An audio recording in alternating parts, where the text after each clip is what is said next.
Good morning, everybody, and welcome to the Rangers Review morning briefing for Monday, the 12th of June. I'm Derek Clark, and I'm joined this morning to kick off the week by Stevie Clifford. How are we doing, Stevie?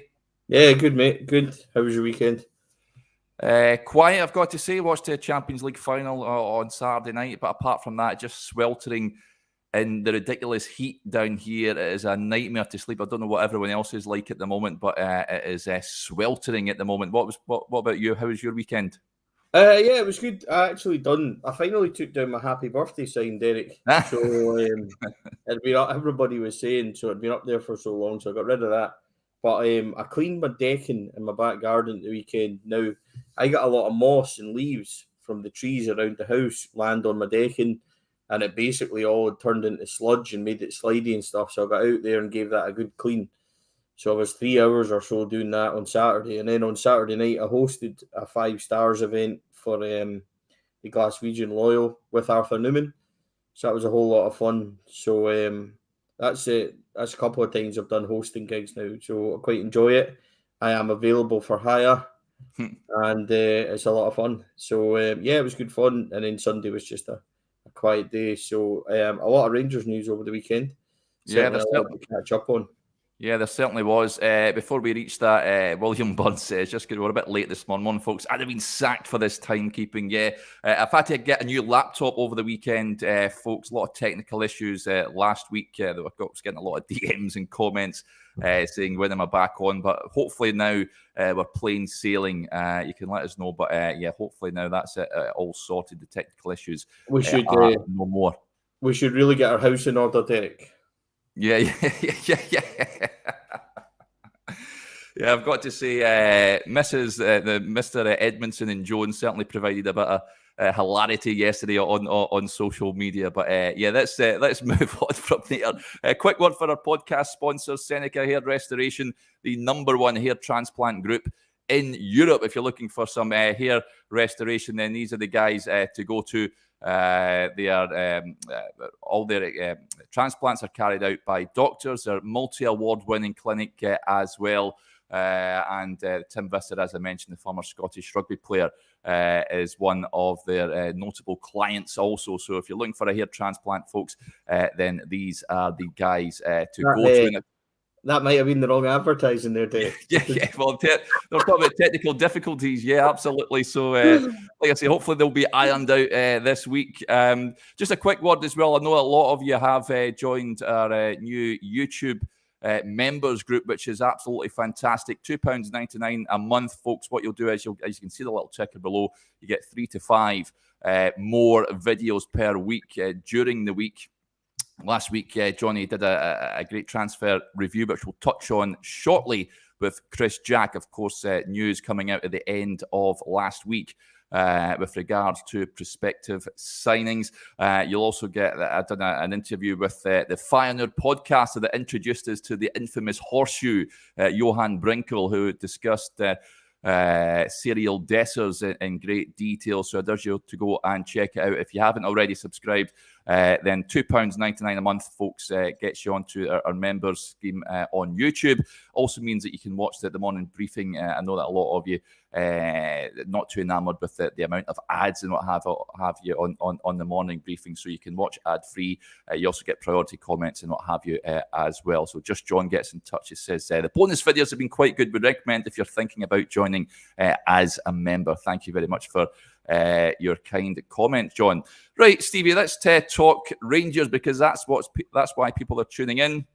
As I touched on, Chris Jack broke the story at the end of last week, a possibility that 3 players, Rangers, that are closing in on the signing. I touched on the first one, Serial Dessers of Cremonese, recently relegated Serie A side. Rangers heavily linked with the move for the Nigerian forward. That move gathering pace.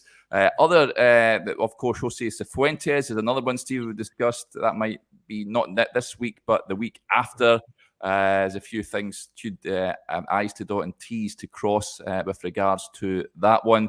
And another name was Sam Lammers, that created quite a bit of social media debate with regards to his recent statistics in front of goal. He's a forward. Dutch from Atalanta, a fee in the region of £3 million quoted for him. He was recently on loan at Sampdoria for the second half of last season. Before that, he was at Empoli in Serie A, and he was an unused sub when Frankfurt took on Rangers in that Europa League final, of course, back in Seville in 2022.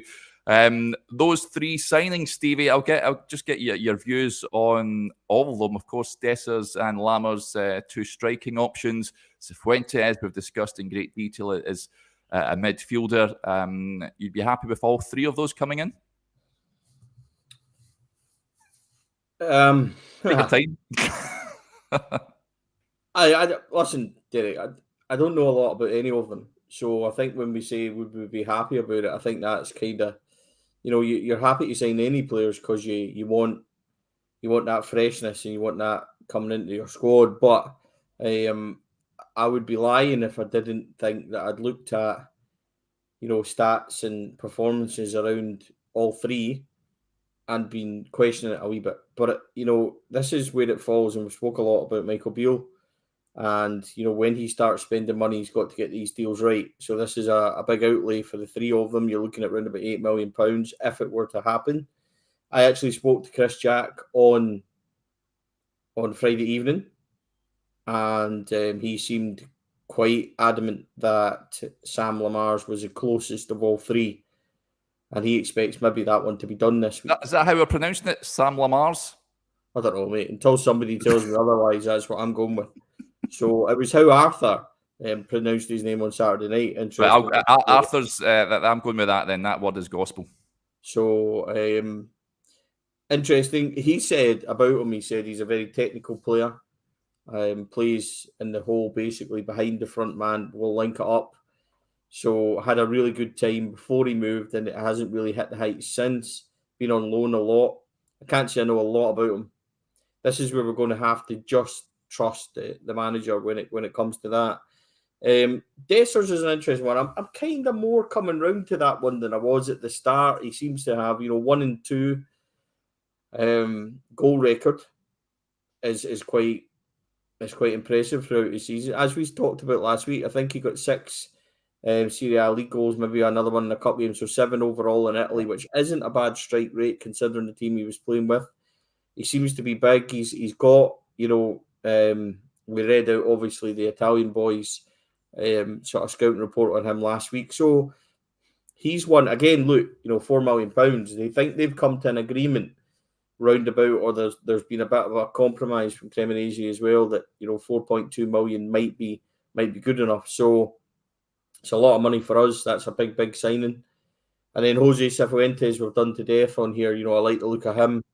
And hopefully I'd said last week that maybe he might arrive this week. So if we're saying now next week, then hopefully it doesn't become next week, because we want these things done so that they can get here by the start of July. But it's a difficult one. Are you happy with the names linked? Oh, yeah, I mean, just a wee bit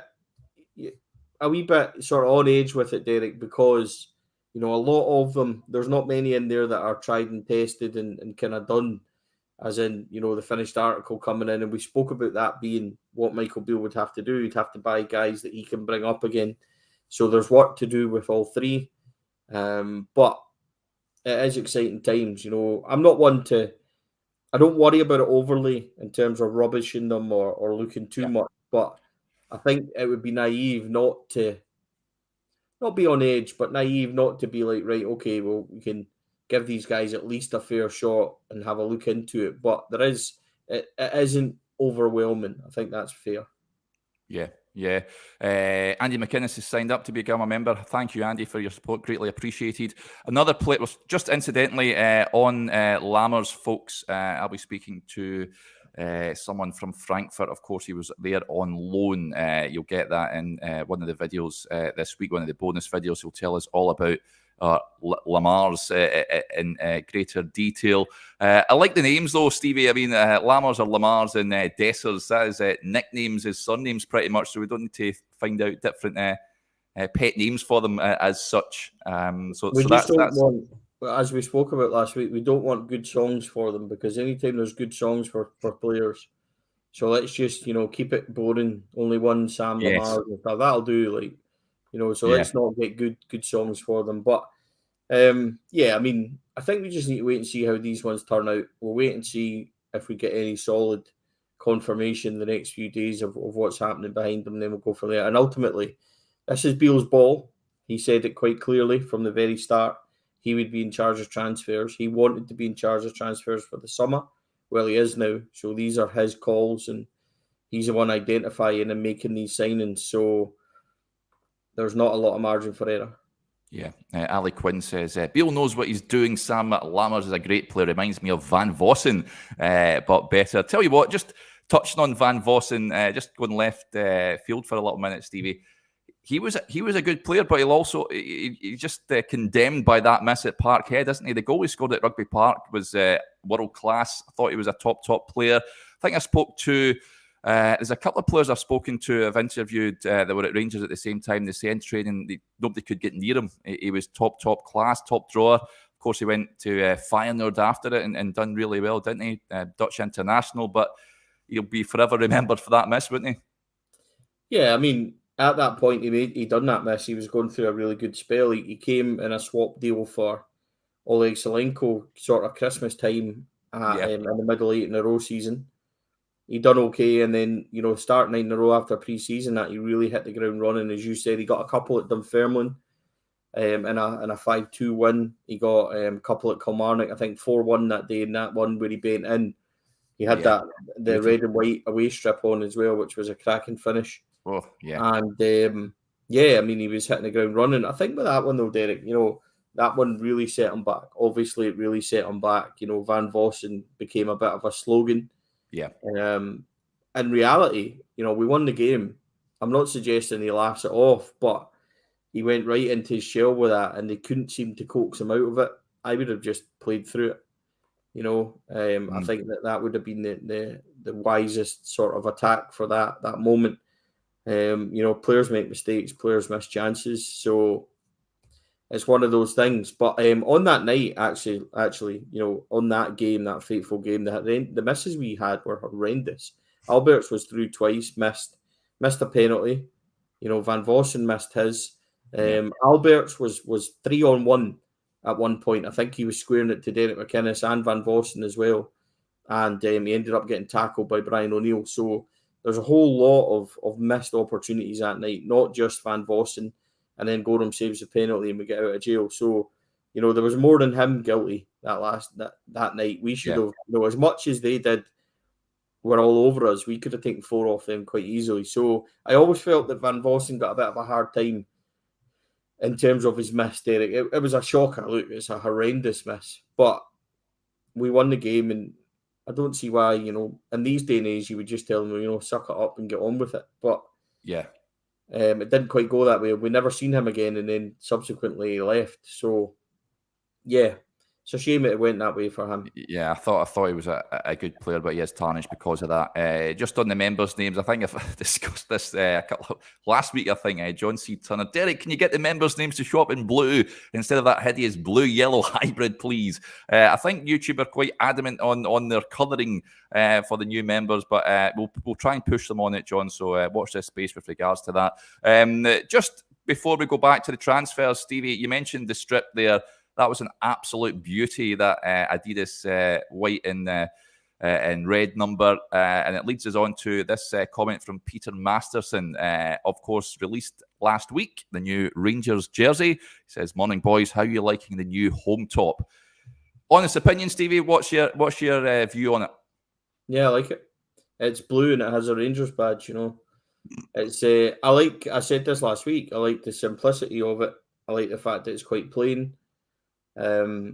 I would like it if the away top was just a complete reverse. I've said that a long time. Just flip it white. Always. And have, that always. Would be they would sell really well. And then see the third and the fourth kits. Make them whatever you want. Now it's interesting because they released a white and blue training top that everybody's kind of been raving about, that has the kind of patches and stuff like that. It would be interesting to see if the third or fourth top was like that, black and red style. And see where that took us. I think that might be quite nice. But there's a lot of there's a lot of mock-ups and stuff like that are done. And I think home top wise, I think the home top should always just be royal blue, and it should just be quite simplistic. I know Castor got a lot of stick off people because they say it's lazy designs and stuff, but I would rather the home and away were quite traditional, Derek. And then if they want to mix it up third and fourth, do that. Mix it up. And we'll see where it takes us. But, I'm quite a traditionalist when it comes to that. It should be blue, white, black and red socks. And then I don't want it kind of deviating from that too much. So I like it. I'm not a big, I've got to be honest, Derek, I'm not a big football top wearer at my age. I'm 39 coming on 40 this year. So I think, like the old dad bod and all that with your name in the back and stuff, it doesn't really suit me. So I'm not that type of person. So I prefer the old, the hoodies and the training tops and stuff like that. But the strip's not really for me. The boys have got it. The wife will get it. She likes wearing them, but not for me. So it doesn't put me up nor down. A lot of people get really, really excited and and have a lot to say, whereas I'm just like, well, it's blue, it's got a Rangers patch, let's move on. Yeah, I'm like you. I've got to say, I'm not too enamoured with it. I don't think it's an absolute classic, I don't think. But listen, if they win the league with it, if they're successful in it, then who cares? That's classic if we do well. That's it. Yeah. Is there a favourite jersey of yours, Stevie, down the years? Is there one that sticks out as your favourite? Yeah, I think the 9 in a row strip for me, because they wore it. I think the Hearts Cup final, Laudrup Cup final, as we know it now. Jury hat trick. I think they wore it that day and then went on to do 9 in a row in it. So it's probably my favourite because of the memories that it holds. I really like the Adidas 7 in a row one that Gaza famously kind of stretched over his head on the way 8 in a row as well. So that was back in the days where we got 2 years out of them, Derek, not 20 minutes like we do now. But there's been a few favourites. I really like the old orange and blue striped one. Striped away one. I've got that one upstairs. I sometimes pop that on, but I'm not, as I said, I'm not a huge sort of strip wearer. I never have been. Like, when you've got the old dad bod like me, it doesn't suit you, Derek. So get a hoodie on and it hides it. Like, that's what I like to do. Nice baggy hoodie. Jim McCarroll says, favourite jersey, anyone that Gaza was wearing. Yeah, that one, that the 8 in a row jersey was a beauty. For me, I think that the 92-93 jersey, I don't think will ever be taught. But I think, again, as I touched on earlier, it's because you think back to that successful season, treble-winning season, almost coming within a whisker of the Champions League final as well. The season after it in the jersey was an absolute disaster, right enough. It wasn't the best of campaigns, although Rangers came close to another treble, of course, despite not being at their best. But yeah, as long as Rangers are winning in whatever jersey they're wearing, I think nobody will be too bothered about that. Thanks to John who's signed up to become a member. Thank you, John. And David Sterling says, listening from my sunbed in Gran Canaria, you're my wee bit of home. Absolutely fantastic. Any holidays planned in the summer, Stevie? No, but we are going to America in September. Wow. So we're doing LA, Vegas, San Diego and that. We're taking the kids basically on a big tour of theme parks and things like that. So doing Universal Studios and all that kind of stuff. No, so 11 hours in the plane, baking heat, 6 and 7 year old. What can possibly go wrong, Derek? You know what I mean? So that'll be fun when it comes around, and then we'll be away at Christmas again. So no summer holidays as such. But before we go back to the transfers, Derek, here's a question to put out to everybody. Alpha Newman was asked on Saturday night which one player from this current squad would get into his Rangers team that he played in, treble winning Advocaat year and stuff like that. And he was quite firm on this, that this guy would not only get in but make the team better. So I'm interested to see who people thought that was, and then maybe we can see if many people got it right before the end of the show. Yeah, let us know in the comments, folks. We'll stick a few up. That's an intriguing one. We'll let you know shortly. Rangers loyalists, thank you very much for the donation, buddy. Title 56 incoming this season, so plenty of optimism around. Right, let's get back to the transfers. Of course, we touched on those three players that were rumoured to be moving closer to a move to Ibrox. Another player over the weekend is a player that we've discussed in detail prior to this week, of course, is Jonathan Panzo. Paul Muir says Jonathan Panzo as well. Yeah, absolutely. Of course, he spent the season at Coventry City on loan from Nottingham Forest. Apparently a fee in the region of £2.5 million has been quoted for the 22-year-old defender. Michael Beale did coach him as a youngster at Chelsea, then went over to Monaco, played for the B team a lot. I think he played twice for the first team, played for Dijon over in France, and also came back, obviously, to sign for Forest. And then went out on loan and has been at Coventry last season. Left-sided centre-back, Stevie, I think it's something that we touched on that Michael Beale was looking to bring in. Future unclear, of course, of Ben Davies. There is a feeling that he will be moved on in the summer. Jonathan Panzo is a name that's been mooted for some time now. Do you know much about him? No. I'll not be invited back on this show. Every time somebody asks me about a player, I'm just like, no. But I think the obvious links, and we look at what Michael Beale said in the past, left-sided defender, you'll know these links are true by, when they come out and kind of pass with them. So that was one. Listen, that's a comment I was just going to bring up, because in the last 21 games, he only really played 3 times for Coventry. So that's a slight concern, what's went on there. I didn't see the playoff final. I was working. So I don't have the kind of same angst as a lot of people have said that he looked really quite kind of rabbit in the headlights in that game. So I can't honestly comment, on what he's going to be like. He's young. There's obviously going to be a lot of scope for development there. It's interesting. Again, this is one that Beale's got to be right. £2.5 million is a lot of money for us. Yep. It doesn't buy you a ready-made centre-half. It doesn't unless you get really lucky. But these are ones that are going to become under scrutiny. There's going to be a lot of people that aren't sure about these kind of signings, which we get and understand. But it's really up to the manager. I think that I think there's a degree of truth to this because of, not based on anything, but because of what Beale said, left-sided, previous experience working with them. He fits that kind of hybrid where he can play left-back, centre-back as well. So it's a really interesting one. You think about him and Sterling, there's certainly been an age reduction in that back line already. Young, athletic guys, fitness, a lot of kind of legs in there running and stuff. So interesting, but I can't say that I am an expert on him. I can't say that I've seen a lot of him. I really haven't. So it's going to be, again, it's a really interesting deal. It's one that's right on the cusp of being, could go either way, I think. Yeah. Yeah, £2.5 million, like you say, Steve. It's a considerable amount of cash for Rangers to be shelling out. So yeah, there was a comment came in saying that he's behind Joe Worrell and Scott McKenna at Forest. Although to be fair, McKenna has done well down there at Forest. To be fair, likewise Joe Worrell, even though he didn't have the best of times at Rangers, it's fair to say. But yeah, that's one to keep an eye on, folks. Just getting back to Stevie's point, who would play for that team that Arthur Newman played in back in the day. Lots of comments coming in. Dave Fulton says, I reckon Arthur said Ryan Jack. The guy is quality in the middle of the park. Colin Williams going for Tavernier for his set pieces.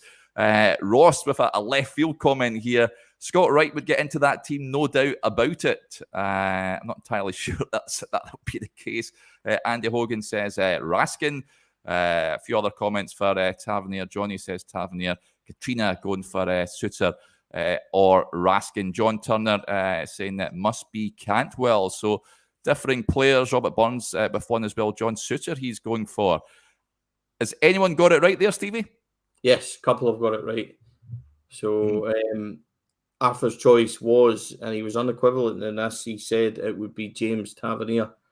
He said the best player in the team currently, the one with the quality, right back, him on the right, Arthur on the left, pushing forward, deliveries, etc. We had a lot of players then. Gio could deliver fantastically well. George Alberts could deliver. So that balance on the other side of it. he said that James Tavernier would be the one that he would have in. He wasn't too sure about anyone else. Cantwell maybe in and amongst it. That was my point to him, but he was definitely James Tavernier. I was off the top of my head. That's the first player that came to mind when you said that. What about you, Stevie? Do you think he would go into that side? Who was playing at that point? Perini. Reina played right back at times as well, didn't he? Perini, Reina, and then it was Darius Adamchuk came in to kind of play, and he never really played, thankfully. James Tavernier gets we've done this a long time, but I think that sometimes, and I said this to Arthur as well, sometimes when you're right in the middle of something, you don't realise how good somebody is. I remember that 99 team treble winning and stuff, and you just took it for granted. And you maybe didn't realise how good players like Gio and Kanchelskis and Reina and stuff actually were, because you were right in the middle of it and you take it for granted. Rickson actually, on that point from Colin, Rickson came after. So we done a treble and a double. Then Rickson and Conterman came. We didn't win anything. Then there was a managerial swap at December time and we won the double. So Rickson wasn't quite in that team to kind of talk about Tab being in front of him. I think that maybe James Tavernier, we're all guilty of maybe not taking it for what we have in front of us. Be interesting to see, though. I thought James Tavernier didn't have the greatest of seasons last time at points. He came on a bit stronger, but I'm looking for a good pre-season. I'm looking for more out of Tav next season, which is probably ridiculous when you think about his stats and everything else. But on individual performances, not his stats, not his goal numbers or things like that, but on individual performances, I don't think Tav really hit the heights until after, February, March time. Then he came on to a game and he was quite solid. So I'm looking for a wee bit more from Tav this time round. But what I would say, Derek, about all the squad and the changes and stuff like that, we'd come off the back of a European final and missing that last year. Then a short kind of summer, not the greatest pre-season. We've spoke about this. I think this season's different. They've had a good 5-week break, or they will have had a good 5-week break, and then they go into a solid pre-season under Michael Beale, which in the past have managed to yield very fit teams and very organised teams and stuff. So I'm more excited about that, and I think that really might help some player performance. We spoke previously as well about guys like Lundstrom and Tavernier and things. I think that, a good pre-season behind them could take their performances up. I agree with you. I think he wasn't the race.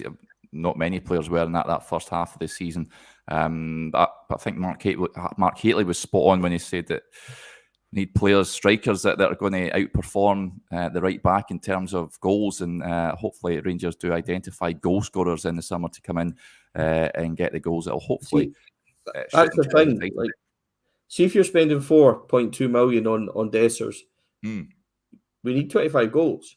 That's the target straight away. If you're spending 3.5 million on Lammers, however you pronounce this boy's name, that'll be the first question to him if he does come. How do you say your name? But if you're spending that and he's going to be in the 10, you're looking at him trying to get the same numbers as Tillman. And you're looking at that kind of impact. So the same as Dowell and Cantwell and stuff, you're looking for them to pitch in with 10 goals. We want Tav to still get 15 to 20. That would make us, having goals from all over the team, which I'm sure they're trying to get to. And I'm sure that Tav will always get around about that numbers. But I do agree with Hateley. You need strikers that you can really rely on, but they're going to need more than him. If Cholak stays, you really want him getting 15 to 20. If Kamar Roof's in and amongst it, like they've been talking about him potentially getting game time and things, you need Kamar Roof to be getting 10 to 15. So it's a squad game, but the big signings, the ones where you're spending 4.2 million on, they're the guys that you've got to expect to hit the goals. So an average of 1 and 2 in his career so far, if he's hitting 1 and 2 for Rangers, you'll end up with 25 to 30 goals, considering we normally play anywhere in the region of 50 to 60 games. So the pressure's undoubtedly on them when he comes, and that we're the most relaxed and welcoming crowd as well. So you'll get plenty of time to settle in, I'm sure. Yeah, certainly. Yeah, he'll have to hit the ground running, that for sure. A few comments just coming in. Iron Brew Bear says, on link strikers, I'm thinking Rod Wallace. He was free and better than the guys we spent millions on, hoping for a similar outcome. Yeah, what a find he was. One of the best Bosmans you'll ever get. And Sneaky Bear says, I am 70 and get a new top every year. Love to show it off. Good on you, buddy. Absolutely fantastic. And thank you very much for all your support to the channel as well. We'll just finish up on this, Stevie. Of course, news over the weekend. It's now international break. Scotland taking on Norway on Saturday, and they're also playing Georgia at Hampden as well. John Souttar, though, Ian Thompson says, I'm late on to get, guys, but any news on the Souttar injury? Of course, news emerging over the weekend that he's a major doubt for Scotland. He's in talks, it's claimed, with Steve Clarke and the national team medical staff over his condition and whether he should leave the squad due to the injury setback. It's not known the severity at this stage, but it is worrying, Stevie, isn't it? I mean, he's just come back from a long-term injury. We know about his previous record on the treatment table. Touchwood, this is nothing serious, but is concerning. Sky's blue, water is wet. John Souttar's injured. Yeah, it's the same thing, really. So, am I worried about it?